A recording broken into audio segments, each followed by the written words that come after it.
네, 이 시간 기도드리고 하나님께 찬양 올려드리겠습니다.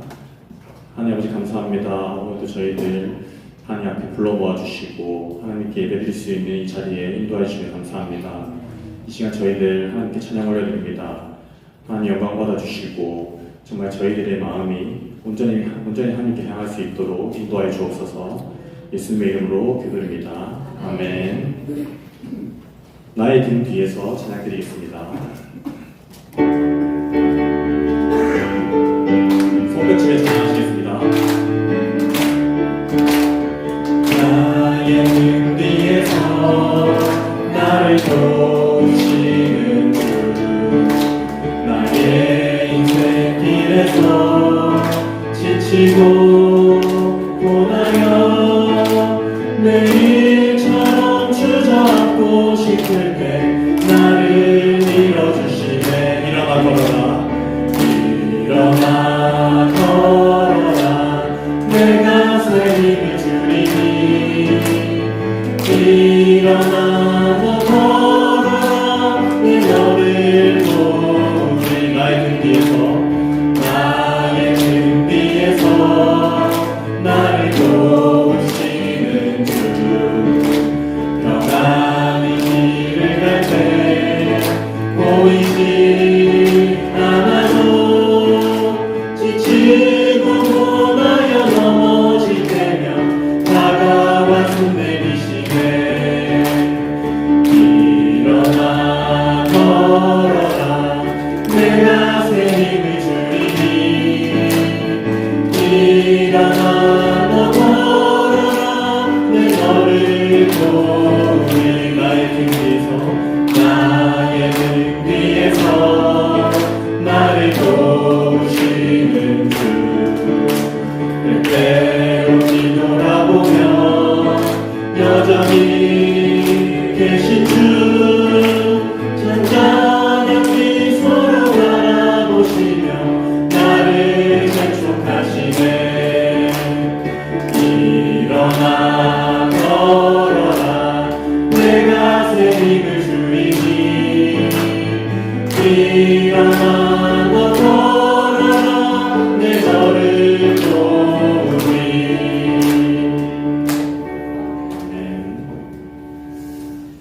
예배자 찬양 드리겠습니다.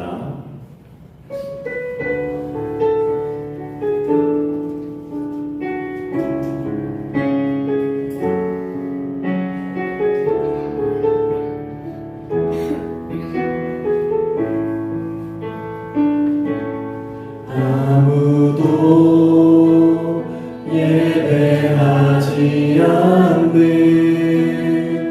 그곳에서 주를 예배하리라. 아무도 찬양하지 않는 그곳에서 나 주를 찬양하리라. 누구도 헌신하지 않는, 누구도 헌신하지 않는 그곳에서 주께 헌신하리라. 누구도 증거하지 않는 그곳에서 나 주를 증거하리라. 내가 밟는 모든 땅 주를 예배하게 하소서. 주의 보혈로 덮어지게 하소서. 내가 선이고 주의 거룩한 곳 되게 하소서. 주의 향기로 물들이소서. 내가 밟는 모든 땅 주를 예배하게 하소서. 주의 보혈로 덮어지게 하소서. 내가 선이고 주의 거룩한 곳 되게 하소서. 주의 향기로 물들이소서. 안개가 날 가리워 안개가 날 가리워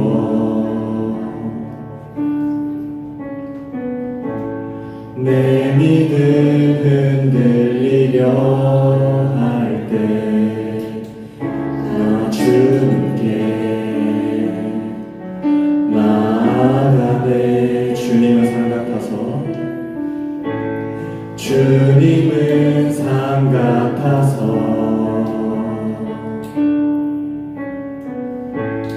여전히 그 자리에 계셔 눈을 들면 보이리라 날 위한 그 사랑. 주는 나의 도움이시며 주의 계획 영원하시네.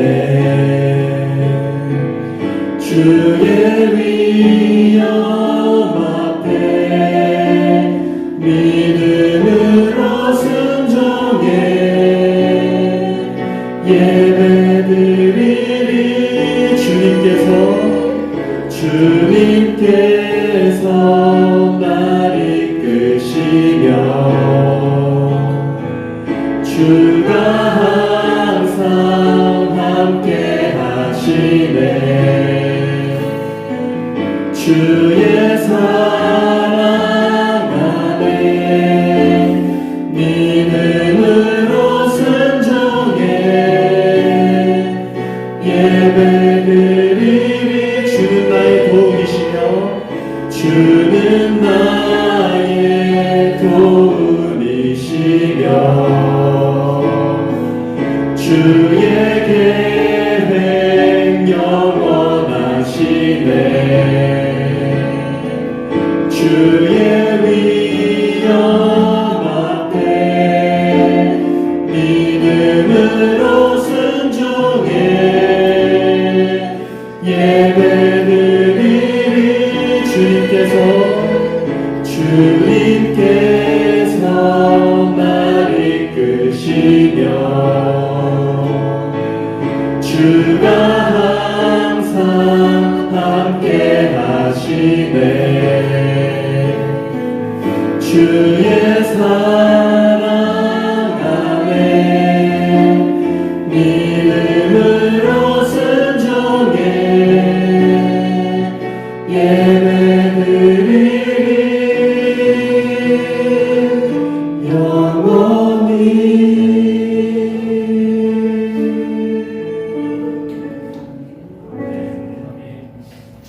이 시간 기도드릴 때 일본 선교 중에 있는 선교팀 더운 날씨 속에 하나님의 은혜로 선교 일정을 잘 소화하고 그 속에서 하나님의 뜻을 발견하게 하옵소서. 말씀 전해주신 이춘성 목사님 하나님 권능의 오른팔로 붙잡아 주시고 말씀을 받는 저희를 통해 은혜가 흘러가게 하옵소서. 다 같이 기도드리겠습니다. 하나님 아버지 감사합니다. 오늘도 저희들을 불러 모아주시고 하나님께 예배드릴 수 있게 인도하시고 감사합니다. 이 시간 아버지 일본 선교를 하고 있는 선교팀 더운 날씨 속에 하나님 붙들어주시고 또 아버지 말씀하신 목사님 성령 충만으로 붙들어주시고 하나님 권능의 오른팔로 붙잡아 주셔서 정말 말씀 받는 저희들을 통해 은혜가 흘러가게 하옵소서.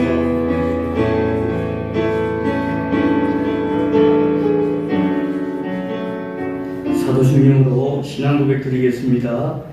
전능하사 천지를 만드신 하나님 아버지를 내가 믿사오며 그 외아들 우주 예수 그리스도를 믿사오니 이는 성령으로 잉태하사 동정녀 마리아에게 나시고 본디오 빌라도에게 고난을 받으사 십자가에 못 박혀 죽으시고 장사한 지 사흘 만에 죽은 자 가운데서 다시 살아나시며 하늘에 오르사 전능하신 하나님 우편에 앉아 계시다가 저리로서 산자와 죽은 자를 심판하러 오시리라. 성령을 믿사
지난 한 주간도 주님의 그 크신 팔로 품어주셔서 폭염과 무더위 속에서도 우리의 삶을 돌보아 주시고 오늘도 거룩하고 복된 성일을 맞아 주님 전에 나와 예배드리게 하시며 변함없는 사랑으로 채워주시는 주님의 은혜에 감사와 찬양을 드립니다. 우리의 마음과 시선이 하나님만을 향하게 하여 주시고 습관적인 참석이나 입술만은 고백으로 드리는 껍데기 예배가 되지 않게 하시며 성령의 인도하심 속에서 우리의 영혼을 다하고 진리 대신 예수 그리스도의 이름으로 나아가는 참된 예배자들이 되게 하여 주시옵소서. 이 시간 부족하고 연약한 저희들 지난 한 주간의 삶을 돌이켜봅니다. 주님의 백성답게 살아가려 애썼으나 그리하지 못했습니다. 하나님의 말씀이 아닌 사탄의 속삭임에 더 귀 기울여서 탐욕의 길을 걸었습니다. 우리 스스로 하나님의 자리에 앉아서 정죄하고 판단하며 주인되어 하나님을 떠나 하나님 없는 자의 삶을 살았습니다. 중풍병자 같은 영적 병중에 있는 저희들을 불쌍히 여겨주시고 용서하여 주시옵소서. 이제 우리가 주인의 자리에서 내려와 모든 선악간의 판단을 하나님께 맡기고 의지하며 진리 안에서 자유를 누리는 성도들이 되게 하여 주시옵소서. 8월의 끝자락에서 지난 여름의 사역들의 일정들을 은혜 중에 잘 마치게 하심을 감사드립니다. 목사님 그리고 수고한 모든 교사들과 봉사자들에게 하늘의 위로와 복을 더하여 주시고 쏟아진 말씀의 씨앗들이 자라나 100배, 60배, 30배의 결실을 맺는 교회의 부흥을 주시옵소서. 또한 한 해의 남은 사역을 준비하는 우리 교회 위에 더욱 성령으로 충만케 하시고 사랑과 은혜가 넘치는 공동체가 되게 하여 주시옵소서. 우리 교회가 사람을 모으는 곳에서 끝나지 않게 하시고 구원받은 사람을 발승으로 양육하고 시험 가운데 세우며 세상의 유혹을 이기게 하고 마침내 그리스도의 장성한 분량에 이르도록 세우는 교회가 되게 하여 주시옵소서. 특별히 일본 선교 중에 있는 대원들을 하나님께서 지켜주시고 안전케 하시며 방문하는 토마코마이 교회 교인들과의 아름다운 만남과 교제가 있게 하시고 어려운 가운데 교회를 섬기시는 황대현 조혜연 선교사에게 위로와 용기를 주며 선교의 중요성을 깨닫는 귀한 시간이 되게 하여 주시옵소서. 우리 교회 선교팀의 방문을 통하여 교회가 더욱더 부흥하며 하나님께 영광이 되게 하여 주시옵소서. 우리의 치유자가 되시는 하나님 아버지, 지금도 원치 않는 질병으로 아파하는 한우들을 하나님께 올려드립니다. 질병은 몸만 아픈 것이 아니라 반복되는 검사와 기다리는 불안과 두려움 속에 마음까지 지치게 합니다. 저들의 아픔을 만져주시고 몸과 마음을 회복시켜 주시옵소서. 치료의 모든 과정을 붙드시고 이길 힘을 주시옵소서. 응답의 때와 방법은 우리는 알 수 없지만 분명한 사실이 있습니다. 하나님은 지금도 아픈 한우들의 곁에서 계시며 포기하지 않고 회복의 길을 함께 걸으시는 치유의 하나님이심을 믿습니다.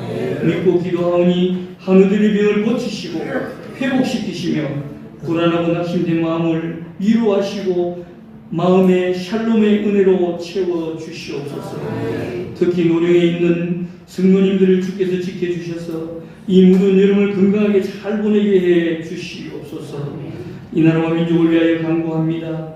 이 나라를 이끌어내는 대통령이야 모든 위정자들이 하나님을 알고 두려워하고 경외하는 자들이 되게 하시며 하나님 주시는 지혜와 분별력으로 이 나라의 정사를 바르게 돌아보게 하시옵소서.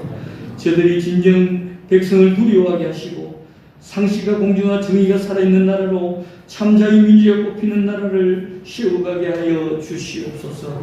오늘 단위에 세우신 이충승 목사님께 성령의 능력을 갑절로 더하사 선포되는 말씀이 우리의 심령에 잘 박힌 못이 되어 삶으로 온전히 살아내게 하여 주시옵소서.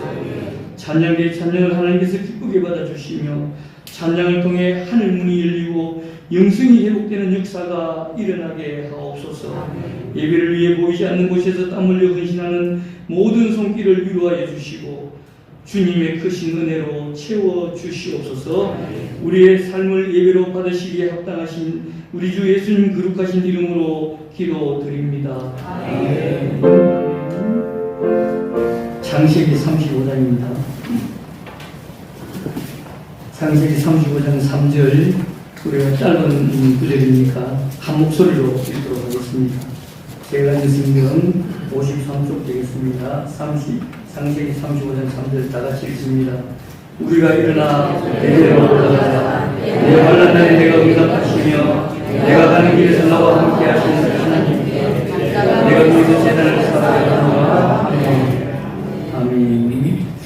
오늘 말씀 전하실 이준수 목사님, 내 환난 날에 내게 응답하시는 하나님이라고 이렇게 말씀 전하실 때 하나님의 권능이 나타나게 하시고 또한 큰 은혜 되시기를 바랍니다.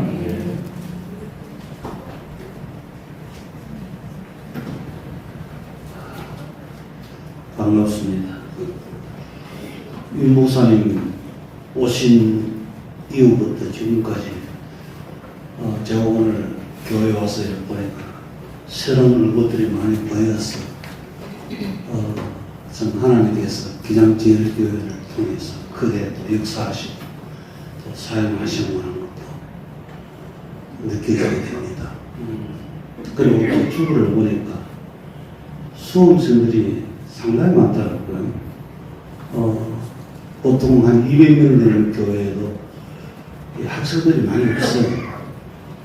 그런데 이 미래의 이 주인공이 될 인물들을 이 고등학생들이 많다는 것은 참 하나님의 크신 은혜다 그렇게 생각이 되어집니다.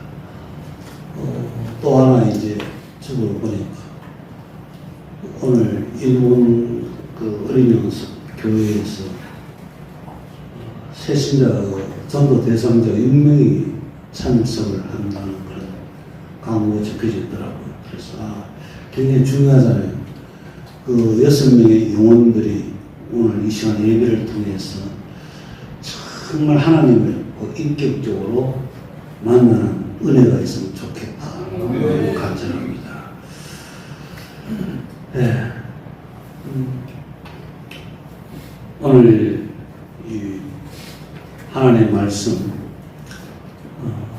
우리의 그 삶의 그 영적 나침반인 이 말씀을 따라가면은 하나님 예비하시는 능력과 은혜를 그때그때마다 분명히 체험한다는 것을 믿고 한 말씀을 의지할 수 있기를 바랍니다. 오늘 이 본문 말씀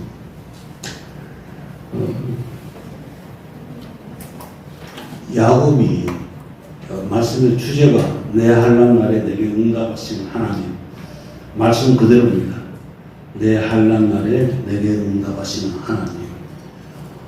이거는 이 말씀은 야곱의 고백이고 야곱의 간증입니다. 야곱이 언제 그렇게 했냐? 가족들을 이제 모아놓고 앉혀놓고 내 환난 날에 내게 응답하시며 내가 가는 길에 나와 함께 하신 하나님이라 이렇게 야곱이 고백을 했습니다. 그리고 간증을 했어요. 야곱이 환난이라는 단어를 사용했는데 이 환난이라는 단어를 넣고 사전을 찾아보니까 일반적으로 우리가 생각하는 의미와는 조금 다르다는 사실을 발견했습니다. 이 환난 그러면은 그 날마다 그 신앙 때문에 쫓겨다니면서 핍박당하는 것을 연상하기 마련인데 이 원래 뜻은요, 사전 찾아보니까 원래 뜻은 뜻밖의 불행한 일을 만나서 근심하고 불안에 쌓이는 상태를 의미하더라고요. 이것이 환난인데 사전에서는 우리가 인생을 살다 보면요 정말 예기치 못한 뜻밖의 일을 만나잖아요. 그리고 그 이 앞에서 고통하고 고민하고 근심할 때가 자주 있지 않겠습니까? 야곱이 부모를 떠나서 험한 세파에 내 동명이 치면서 그 순간부터 야곱이 20년 동안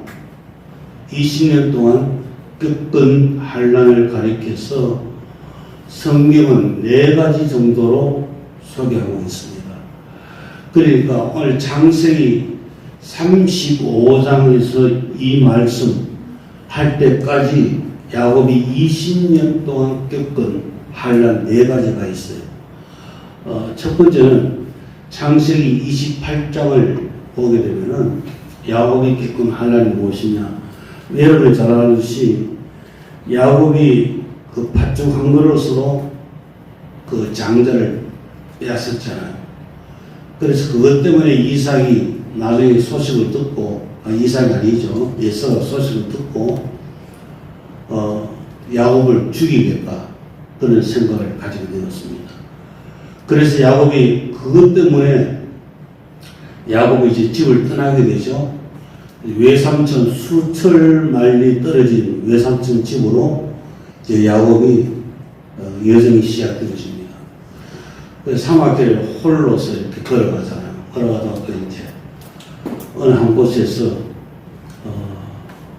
야곱이 돌베개를 하고 이제 자고 있는 중에 돌베개를 하면서 야곱이 이런 생각을 가지고 있는 것 같아요.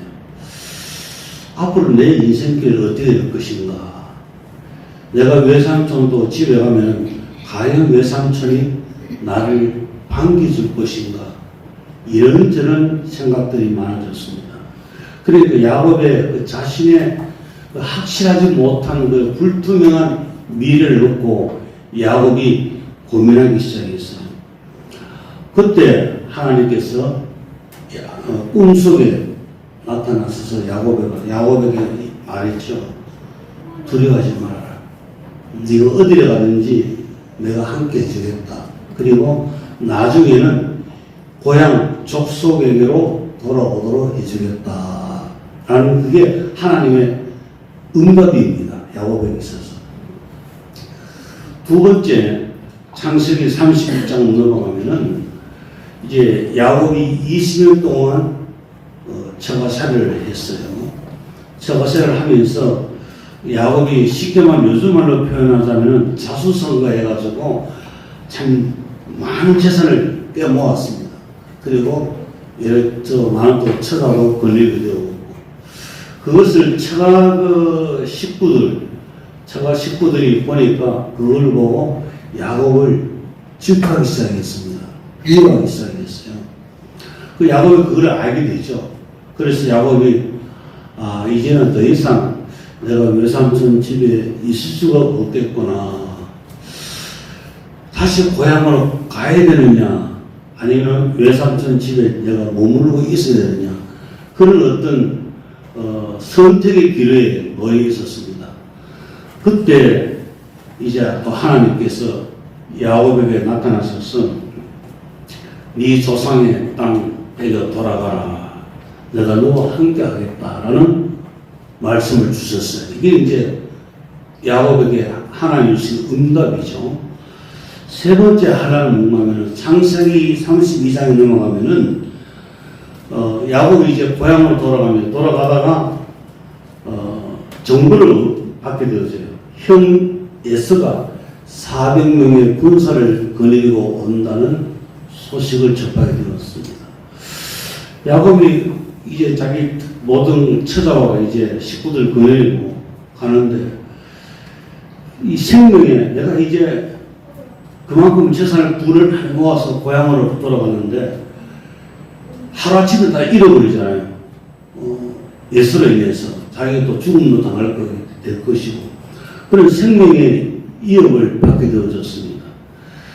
그래서 이 야곱이 이거 어떻게 하나 막 근심하고 이제 고민하기 시작했는데 뭐 잠도 제대로 오겠습니까? 그 캄캄한 강 언덕에 앉아서 고민하고 있는데 그때 하나님의 사람의 모습을 한 천사를 보냈어요. 하나님이 사람의 모습을 한 천사를 보냈는데 그 천사와 야곱과의 이 실이 벌어지죠. 밤새도록 이제 엎치락 뒤치락 씨름을 하는데 얼마나 야곱이 힘이 세고 끝까지 버티든지 결국 천사가 집어만왔습니다.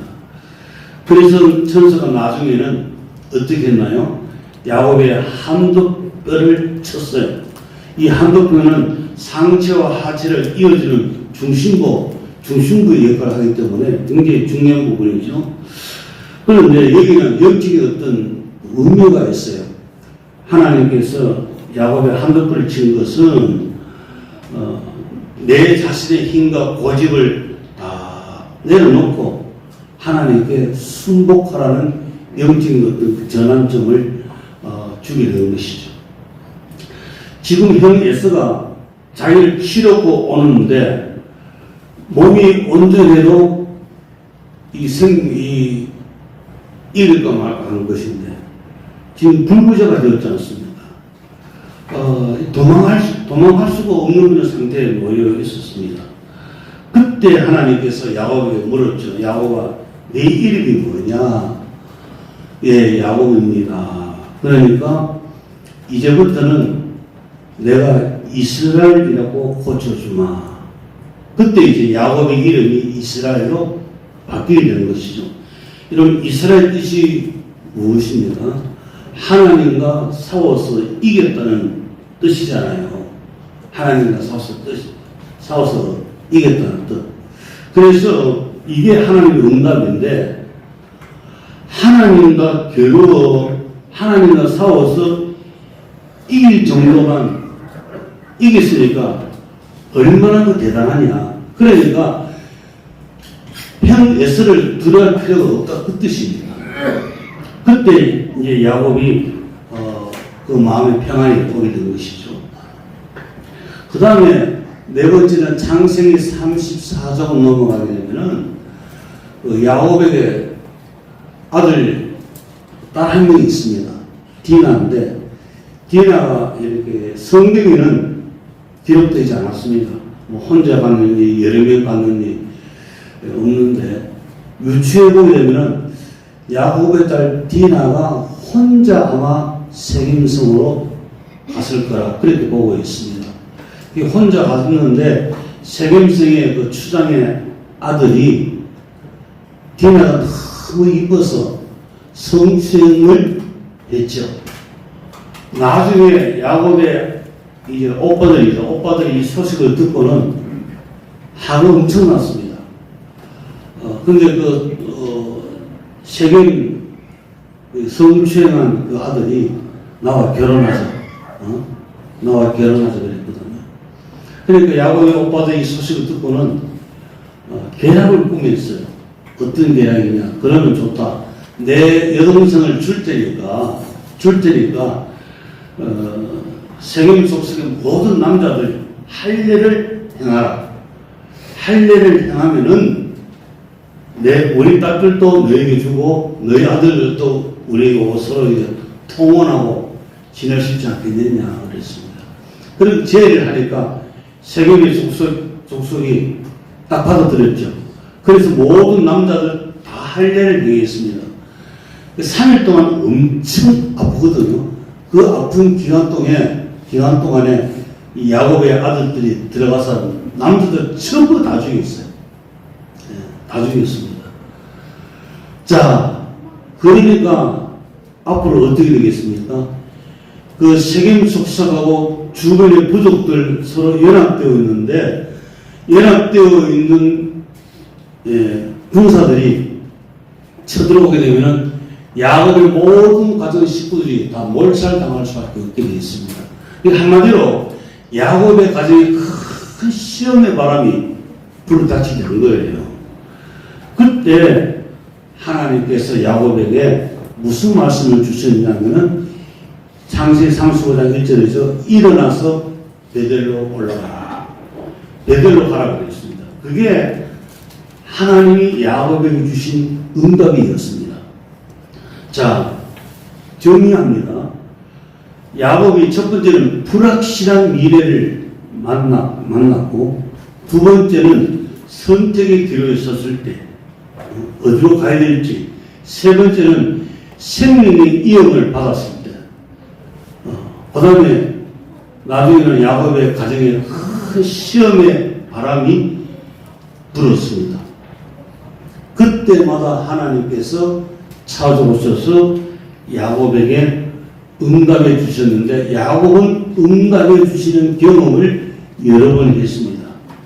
자, 그러면 여기서 우리가 한 가지 생각해 볼 점이 있어요. 중요한 질문이 있습니다. 제가 앞서 말씀드렸죠. 내 한강 아래 내게 응답하시며 내가 가는 길에서 함께 하신 하나님이라. 야곱이 이 말을 누구 앞에 했다 그랬습니까? 가족들을 앉혀놓고 야곱이 자기가 겪었던 그 환난 가운데 하나님이 어떻게 응답하셨던가를 간증하고 고백했다고 말이에요. 그러면은 이제 우리에게도 이 질문을 해야 되겠죠. 우리도 나중에 내 가족들을 앉혀놓고 야곱처럼 이런 간증, 이런 고백을 자신있게 할 수 있겠느냐라는 그 신앙입니다. 그 신앙을 가져야 되겠죠. 그러면서 우리가 야곱의 하나님이 과연 나의 하나님도 될 수 있겠느냐. 야곱을 환난에서 응답하시고 야곱을 도와주신 하나님이라면은 그 하나님이 나도 도와주실까라는 그런 또 의문을 가질 수가 있어요. 자, 우리는 크고 작은 환난을 다 당하고 있습니다. 그렇죠? 그럴 때는 크고 작은 환난을 만날 때마다 정말 생각지 못하고 예기치 못했던 계획이 없었던 그런 어려움을 만나고 싶지 않았는데 만나게 되니까 한동안 고통과 고민에 근심에 휩쓸려서 허덕이게 되어집니다. 경우에 따라서는요, 오랜 기간 동안 환난의 바람이 내 가정에서 떠나지 않을 때도 있어요. 따라서 야곱에게 응답하신 하나님이 나에게도 응답하시느냐, 이 질문을 우리는 이 시간에 진지하게 내 자신에게 한번 던져야만 할 것입니다. 하나님이 야곱에게 응답하실 때는요, 어떻게 응답하시냐요? 꿈으로, 환상으로, 그리고 천사를 보내 사람의 모습으로 야곱에게 그렇게 응답해 주셨어요. 지금은 어땠습니까? 지금은 야곱에게 응답해 주신 것처럼 그렇게 하나님은 절대적으로 응답하지는 않습니다. 야곱에 일어났던 이런 일은 지금 우리에게 일어나지 않아요. 그러므로 응답하시는 하나님을 경험하는 면에서는 우리보다 야곱이 훨씬 더 유리한 입장에 있습니다. 나도 하나님이 야곱에게 응답해 주신 그것처럼 그 식으로 하나님이 나를 도와주신다면 얼마든지 하나님이 응답하신다, 그렇게 자신있게 똑같이 대답할 수 있을 것입니다. 그러나 지금은 하나님은 그런 식으로 우리를 돕지를 않으시죠. 그럼에도 불구하고 과연 야곱의 하나님이 나의 하나님이 되시느냐, 야곱을 도우시고 야곱에게 응답하신 하나님이 나를 도우실까라는 질문 앞에 이거 우리가 어떻게 대답을 하면 좋겠습니까? 우리가 날마다 이 성경을 읽고 또 말씀을 듣잖아요. 그럴 때 꼭 한 가지 기억해야 할 하나의 원칙이 있습니다. 그 원칙이 뭔가 하면은 동일시의 원칙입니다. 여러분, 성경 이 내용은요, 하나님이 나에게 1차적으로 주신 말씀이 아니에요. 성경을 기록할 때 그 말씀의 대상은 따로 있었어요. 아브라함과 이삭, 야곱 각각 따로 있습니다. 그리고 성경에 기록된 모든 내용은 그 당시에 하나님의 계시의 말씀을 들어야 했던 사람들의 필요에 맞는 것이었습니다. 그러므로 우리를 위해서 직접 주신 말씀은 하나도 없다고 해도 과언이 아닙니다. 달리 표현하자면요, 전부 다 이 남의 소리이지 내 소리가 아니에요. 그런 말씀을 지금 내가 손에 들고 있습니다. 그러면 이 말씀을 오늘날에 내가 어떤 자세로 읽고 들어야만 되겠습니다. 내게 주신 말씀은 아닌데 1차적으로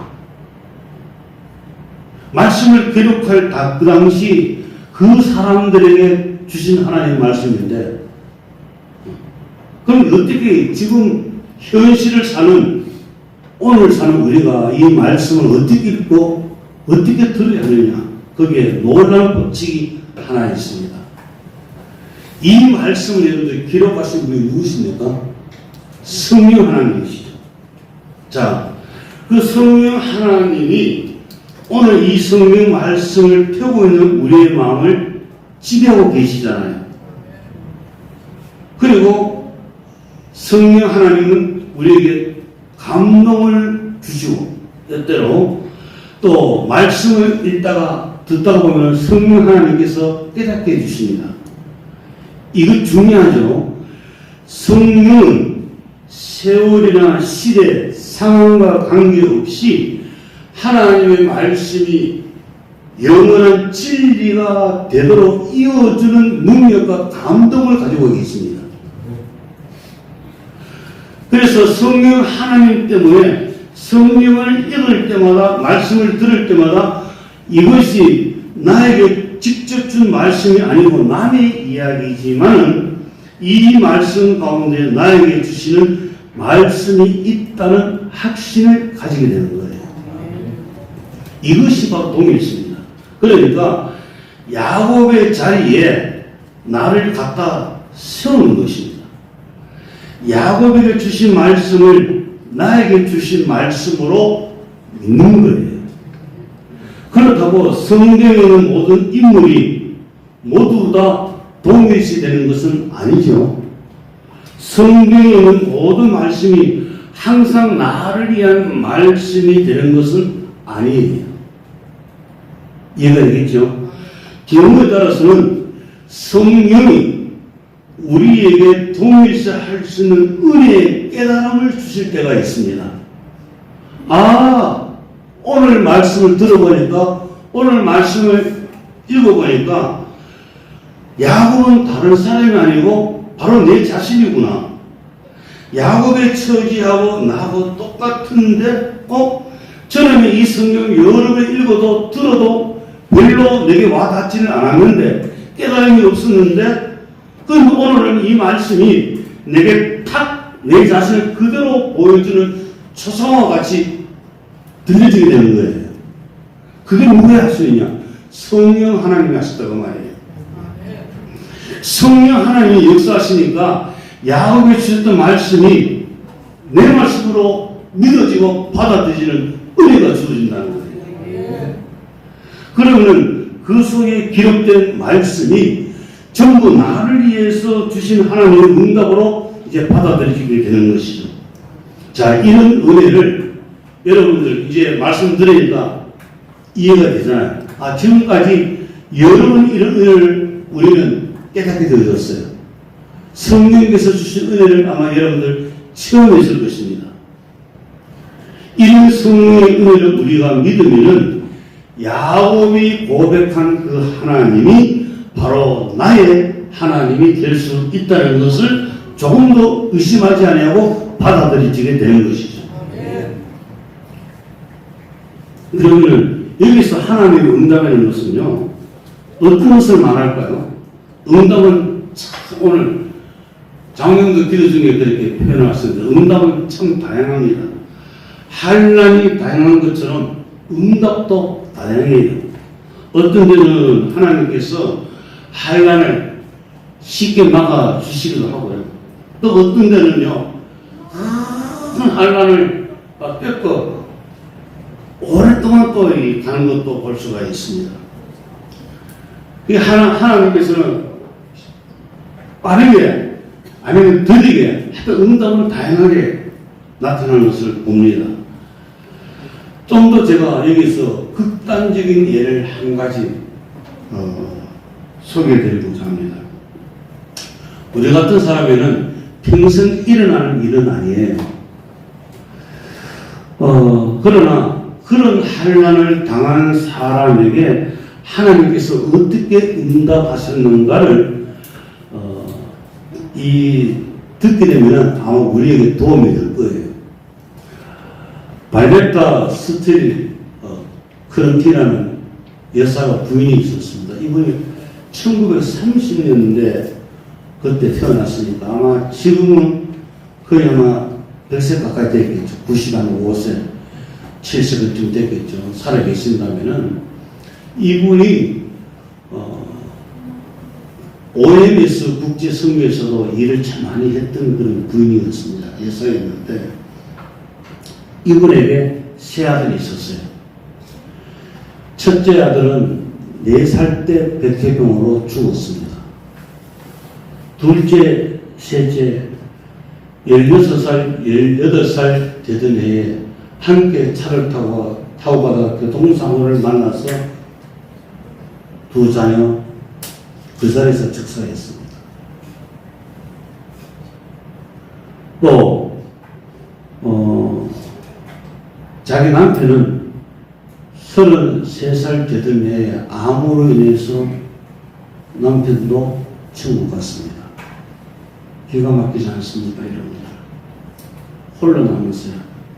그러다가 대만에 57세에 대만에 선교를 가서 대만 살인범에게 성폭력을 당했습니다. 여러분들 이쯤 되면은 참 기구한 운명이라 말할 수 있지 않겠습니까? 남편도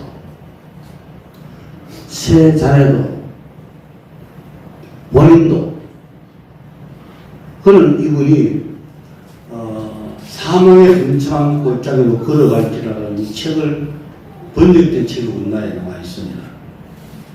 이분이 글을 썼는데 왜 자기가 끔찍한 경험을 담대한 마음으로 이제 글로 옮기기 시작했어요.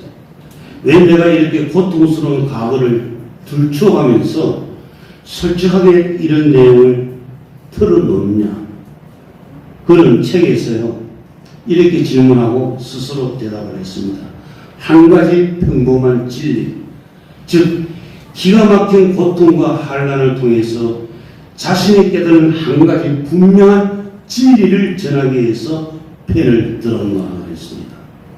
그 진리는 예수를 믿는 사람이라고 해서 인생의 비극에서 면제되는 것은 아니지만 어떤 환난에도 하나님은 결코 그의 자녀들을 방치해 두지 않으시고 반드시 응답하신다는 진리를 전하기 위해서 펜을 들었다고 했습니다. 하나님의 응답의 시기는 사람에 따라 일찍 오거나 늦게 올 수 있고 그 응답의 내용 또한 똑같지 않고 다양하다 할지라도 반드시 응답하신다는 사실입니다. 심지어 자신의 경우와 같은 응답도 있을 수 있음을 분명히 고백하기에 글을 썼다고 했어요. 그러면요, 생각해 보자고요. 이 부인이 받은 응답은 무엇이었습니까? 자, 생각해 볼 점이 있습니다. 죽은 아이들이 살아올 일도 없어요. 죽은 남편이 다시 일어나지도 않았습니다. 나중에는 자신까지 성추행하고 자신의 심리적인 고통을 보상받을 수도 없었습니다. 그런데도 어떻게 하나님이 응답하셨다고 말할 수 있겠느냐 그 말이에요. 그래서 이 부인이 이렇게 썼습니다. 나는 하나님의 말씀에서 받는 위로의 힘을 체험했습니다. 죽어가는 아들을 품에 안고 몸부림치던 밤에도 하나님의 말씀은 능력을 갖고 나에게 찾아오셨습니다. 남편의 숨 한 번 들이마시기에 죽을 힘을 다 쓰던 그 밤에도 하나님은 내게 찾아와 말씀해 주셨습니다. 그리고 놀랍게도 그 하나님의 말씀이 나의 비통함을 치유해 주시는 것을 볼 수 있었습니다. 환난을 당하고 나니 새아들을 잃어버리고 남편도 잃어버리고 자신까지 성추행 당한 그런 환난을 당하고 나니 평소에 건강할 때 상투적인 성경 말씀으로 들리던 말씀 하나하나도 절대 거짓이 아니고 진리였다는 것을 깨닫게 되어졌구나 했습니다. 흑암 그 말씀이 흑암을 비추는 빛이었고 마른 입술을 적시는 성수라고 고백하게 된 거예요. 연약한 자에게 들려주시는 지팡이였고 주님이 말씀하신 것처럼 내가 너에게 이런 말이 영이요 생명이라. 그러니까요, 이 부인은 엄청난 환난을 통해서 삶을 포기하고 자기가 하던 사역을 하지 않고 돌아서는 것이 아니라 오히려 환난을 통해서 더욱더 하나님과의 관계가 깊어졌고 하나님께서 자기에게 이길 수 있는 현실을 이길 수 있는 환난 속에서 이길 수 있는 힘과 용기와 마음의 평안과 소망을 주셨다는 것을 그게 자신에게 주어지는 하나님의 은혜라는 것을 이 여사가 깨닫게 된 거예요. 놀랍지 않습니까? 그러니까 우리가 생각하는 응답하고는 어쩌면 전혀 틀릴 수가 있어요. 그러니까 여러분들, 이 여사는 환난을 통해서 신앙의 깊이가 엄청나게 깊어졌다는 사실입니다. 사랑하는 성도 여러분, 저는 여러분의 세상을 다 몰라요. 그러나 근심 없는 사람은 보지 못했습니다. 마음의 상처와 고통을 안고 씨름하지 않는 사람을 저는 별로 보지 못했습니다. 남보기는요, 다 평범하고 행복하게 사는 것 같을지라도 조금만 마음을 열고 대화를 해보면요, 마음에 무언가 닿겠다는 사실을 알 수가 있어요. 영혼의 환난을 당하고, 질병 때문에 환난을 당하고, 경제적인 문제 때문에 환난을 당하고, 자식의 속 썩인 것 때문에 환난을 당하고, 여러 가지 환난을 당하는 것을 우리는 살아가면서 보고 있습니다. 우리가 환난 당해 근심과 고통으로 힘겨워할 때 우리 하나님이 내게 응답하십니다. 응답하십니다. 어떤 방법으로든지 하나님께서는 응답하십니다. 그렇게 안 할 수가 없어요. 왜 그렇게 안 할 수가 없습니까? 죽었던 나를 아들 독생자 예수 그리스도 이 땅에 보내서 십자가에 죽게 하심으로 나를 죄에서 구원하셔서 하나님의 자녀로 만드신 그 살아계신 하나님이 자기 자녀를 그대로 방치해 둘 수 있겠습니까? 우리는 하나님의 자녀잖아요.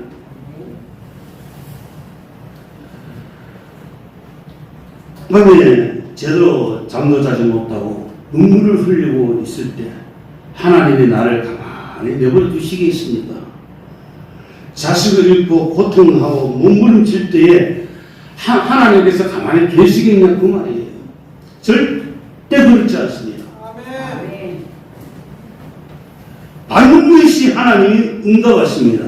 그 응답의 시기가 일찍 오느냐 늦게 오느냐 또는 응답의 내용이 어떤 것이냐의 차이일 뿐이지 하나님은 반드시 자기 자녀를 인도하시고 축복해 주신다는 사실을 오늘 말씀을 통해서 성령 하나님의 통해서 깨달으시길 바라는 겁니다.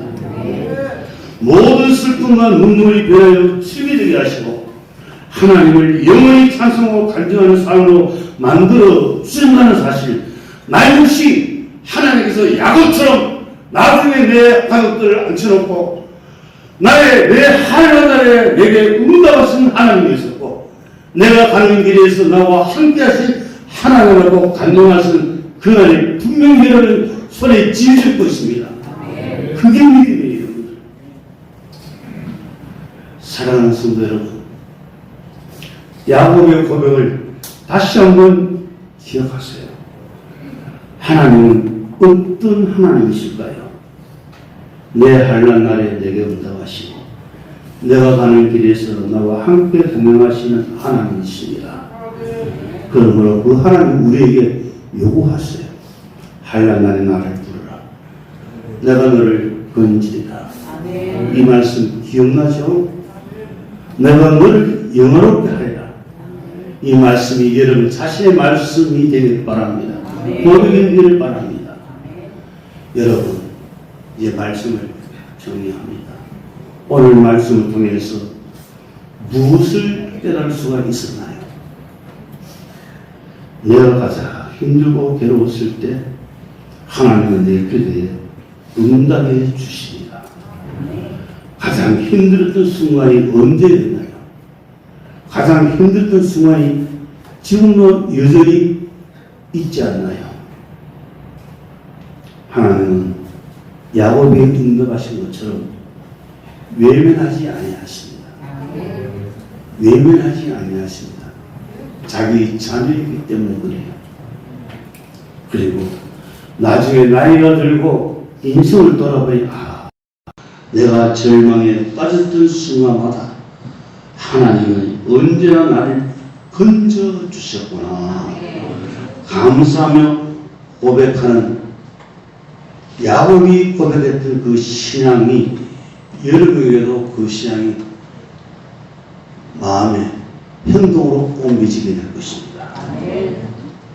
결국 내가 인생에서 가장 막막하고 힘들 때 하나님은 내 목소리를 들으시고 도망칠 곳이 되어주셨다는 감사의 고백이 있기를 바랍니다. 그러면 찬송가 제가 380년 나중에 물론 장로님 부르시겠지만 너 근심 걱정 마라. 이 찬양 잠깐 했으면 합니다. 382장 너 근심 걱정 마라.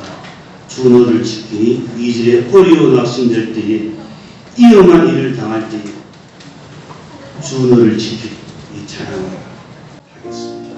1절 2절 하겠습니다.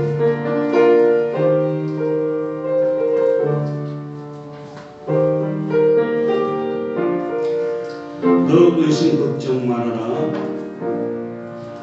너 근심 걱정 말아라. 주 너를 지키니 내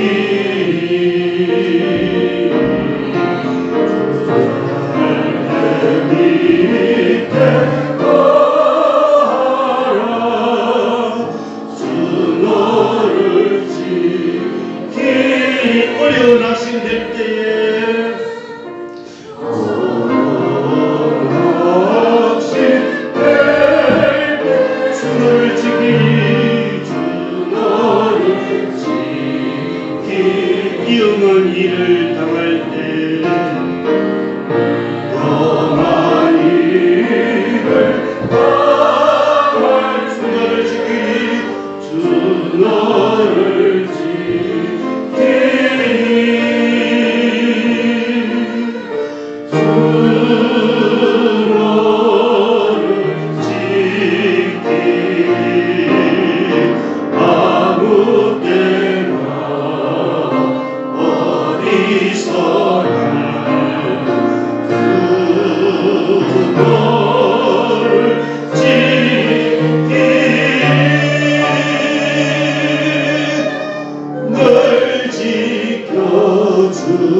기도하겠습니다.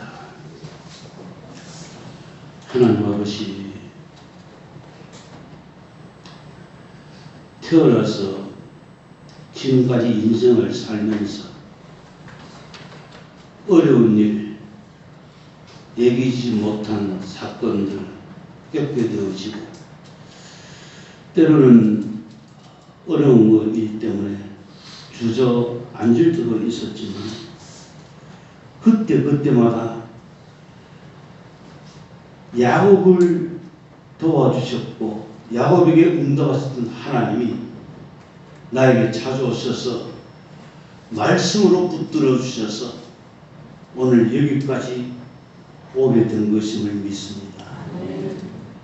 야곱처럼 아니 정말 엄청난 가장 힘들고 괴롭게 만드는 여러 가지 환난을 내게 만났을 때에도 여전히 하나님은 그 자리를 지키시고 나를 바라보고 계시고 외면하지 아니하시고 나에게 응답의 방법과 시기는 다를지라도 반드시 내게 응답해 주신다는 하나님의 놀라운 역사를 능력을 경험하되고 간증하게 되는 그런 고백을 할 수 있는 감사할 수 있는 은혜 주신 것을 감사합니다. 하나님 정말 야곱처럼 나중에 나이 들어서 가족들을 앉혀놓고 내 환난 날에 하나님께서 나에게 응답해 주셨고 내가 가는 길에 나와 함께 해주셨다는 그 고백, 그 간증 역시 나도 하기를 원합니다. 하나님 이 시간 찾아오셔서 연약한 우리의 마음을 어루만져 주시고 잡아주세요. 하나님밖에 없음을 고백합니다. 사랑하는 기장제일교회 모든 성도들 가정마다 그 자녀들 하나님께서 강력한 능력의 손으로 붙들어 주셔서 험악한 시대에 환난 많은 이 시대에 능히 이겨나갈 수 있는 힘을 허락하여 주시옵소서. 기장제일교회도 계속해서 날마다 구원의 역사가 불같이 일어날 수 있도록 도와주시고 그리고 사역에 힘쓰고 온 힘을 다해 전력을 다쏟은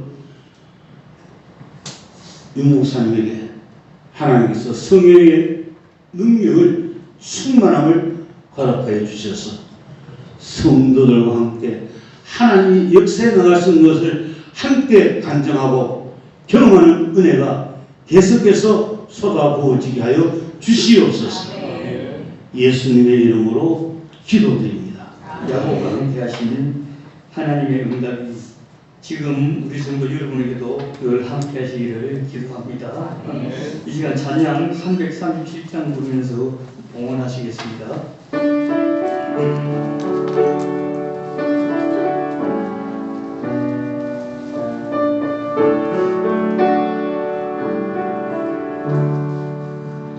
내 모든 시험 무거운 짐을 주 예수 앞에 아뢰이며 근심에 쌓인 날 돌아보사 내 근심 모두 맡으시네.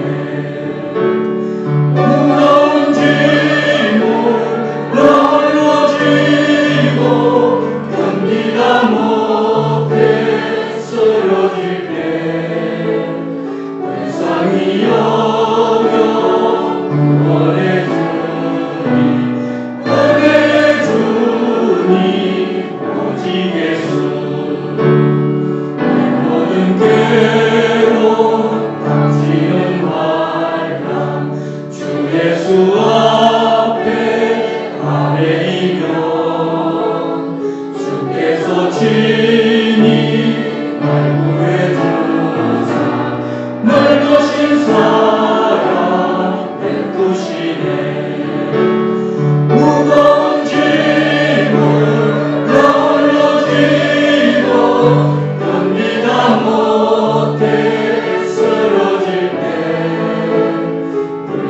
불쌍히 여겨 구원해 주님 보내주니 오직 예수 믿음이 점점 무거워질 때 주 예수 앞에 아뢰이며 주께서 친히 발굴해 주사 내 대신 짐을 져주시네 무거운 짐을 나 홀로 지고 견디다 못해 쓰러질 때 불쌍히 여겨 구원해 주니 보내주니 오직 예수 마음에 씌어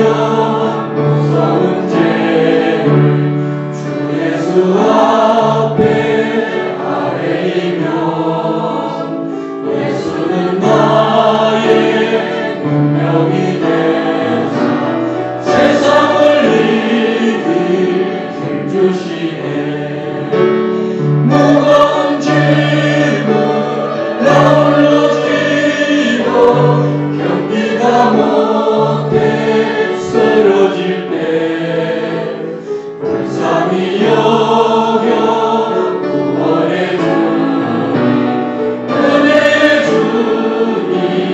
오직 예수. 아멘 아멘. 이 시간 목사님 오셔서 봉헌기도 올리겠습니다.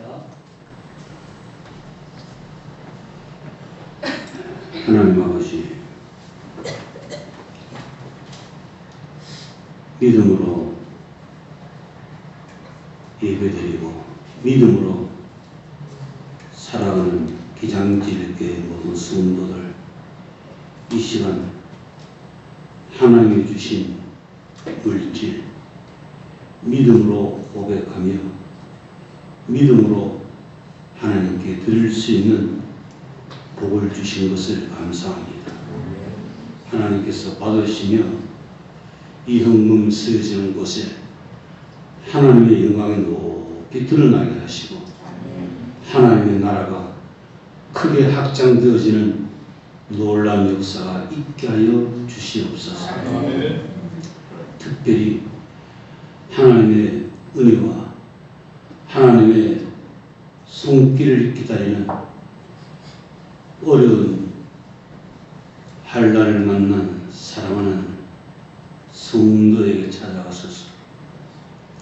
내가 너와 함께 하고 있으니 염려하지 말고 오히려 찬송하고 기쁘게 감사하게 살아가는 하나님의 음성을 듣고 하나님을 의지하며 신뢰하며 충분히 이겨나갈 수 있는 말씀을 통해서 마음의 평안도 가득하게 채워 주시옵소서. 또한 수험생들 지혜를 주시고 하나님께서 나중에 시험 치는 그 순간에 공부하는 것 깨닫게 해주셔서 잘 시험 치를 수 있도록 은혜도 베풀어 주시옵소서. 예수님의 이름으로 기도드립니다. 아멘.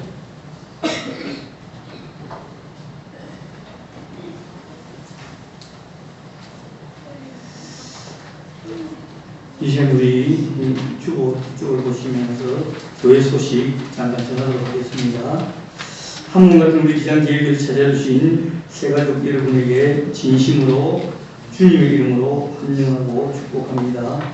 이 시간 우리가 지금 선교팀들이 오늘 예배를 통하여 또 선교 활동을 하고 있습니다. 우리가 26일까지 복가져 있는 토마토마이 이 교회에서 선교를 하고 있는데 여러분들의 기도가 필요합니다. 안내하고 무사히 하나님께 영광 드리는 선교가 잘 진행될 수 있도록 우리가 기도해야 되겠습니다. 그리고 오늘 예배 중에도 정말 예배의 문이 열리고 예배가 회복되고 오늘 또 우리 처음 오신 그런 현지 교회의 성도들이 하나님과 인격적인 만남과 또한 잘 잘 정착되어서 하나님의 나라가 더 확장되기를 기도해야 되겠습니다. 오늘 오후 예배는 가정 예배로 드리겠습니다.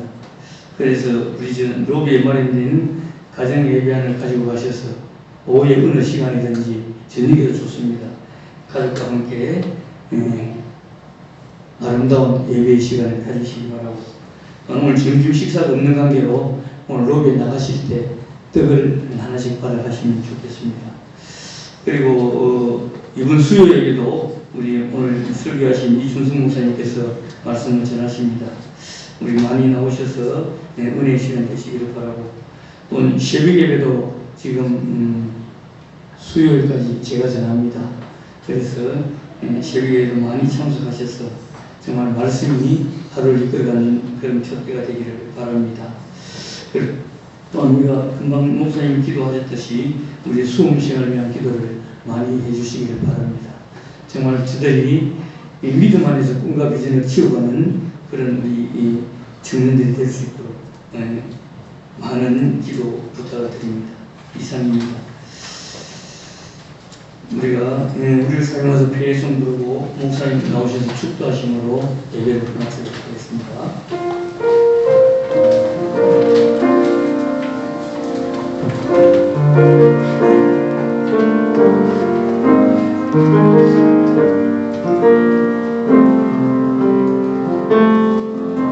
우리에겐 소원이 하나 있네. 주님 다시 오실 그날까지 우리 가슴에 새긴 주의 십자가 사랑, 나의 교회를 사랑케 하네. 주의 교회를 향한 우리 마음, 희생과 포기와 가난과 고난, 하물며 죽음조차 우리 막을 수 없네. 우리 교회는 이 땅의 희망, 교회를 교회되게 예배되게 우리 사용하소서. 진정한 부흥의 날 오늘 임하도록 우리 사용하소서.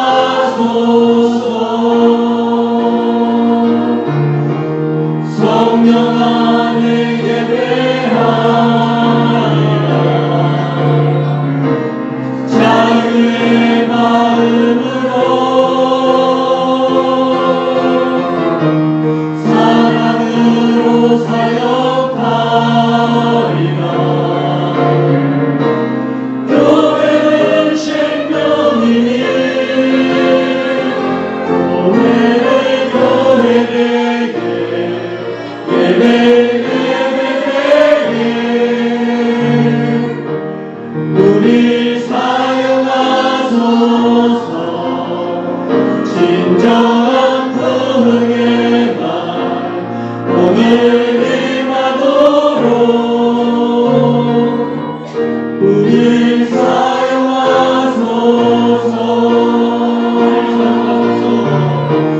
우리 사용하소서.